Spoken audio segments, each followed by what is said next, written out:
I don't know about you. I don't drive in London that much, but when I do, I'm hit by a couple of things, particularly when I consider I used to drive in this town every single day of my working life. I'm hit by how many cyclists there are on the road now, which is probably a very good thing. And certainly in these economic times, it makes sense for the people who are doing the cycling. I'm also hit by how little road now there is for people who have cars, or vans, or trucks, or whatever it might be.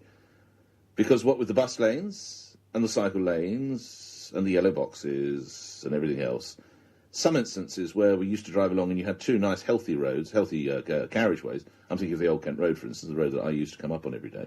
Now it's down to one. So when I tell you that there could be moves now to make another bit of road, you'll be allowed to use it, but heaven forfend that you actually allow your front wheels of your motor car or bus or van or truck or van to get in there. You'll actually get fined. It's almost like the yellow box system being brought to those boxes that are at the front of the traffic lights with bicycles painted in them. Drivers who stop in, I think they're called bicycle boxes, correct me if I'm wrong, could face fines up to £60 and 3 points on their licence as part of a crackdown at City Hall. I'll give you more details on that in a second. Someone who gives us some pointers in our conversation is Kevin O'Sullivan, who's a solicitor who represents cyclists injured in road collisions, joins me now. Do we call them bike boxes, Mr. O'Sullivan? We do, okay. Nick. Either that or advanced stop lines. Advanced stop lines. Briefly, the purpose of them is? The purpose of them is to separate cyclists from motor traffic, so to give cyclists a head start when they're at the lights. How safe are they? Because if you've got a cyclist who can go quicker than me and my Mercedes or Porsche, he should be running the Olympics next couple of years' time.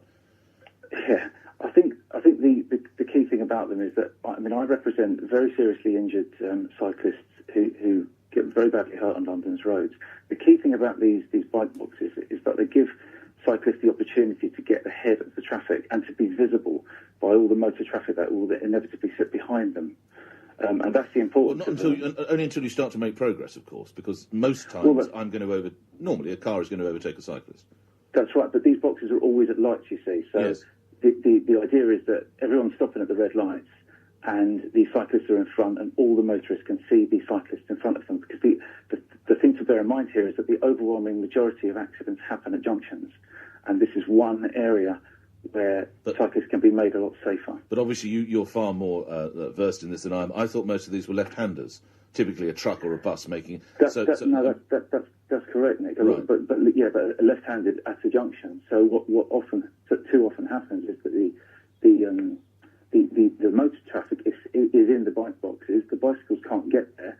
So then the bicycle is at the side of the lorry. Right. The lorry turns left. The bicycle wants to go straight ahead, and the cyclist is very, very badly hurt or killed. So obviously you're satisfied on a safety footing, Mr. O'Sullivan. Now this idea that motorists, if they stray into the box, and I don't know whether you are a motorist, but sometimes traffic is incredibly slow in London, and you're crawling along, and you find yourself in these boxes, not because you're deliberately sitting there, because you hoped you'd make the light, but now you can't because there's a yellow box in front of you. Is it going to make life very difficult for a motorist, isn't it? It does have to be managed carefully, because one thing that clearly can happen is the motorist can approach the lights can change. Yeah. The motorist then should make the decision to stop, obviously, for the lights, and it can happen that the motorist can then be stuck in the box. That can happen, and I think that's why this has to be managed carefully.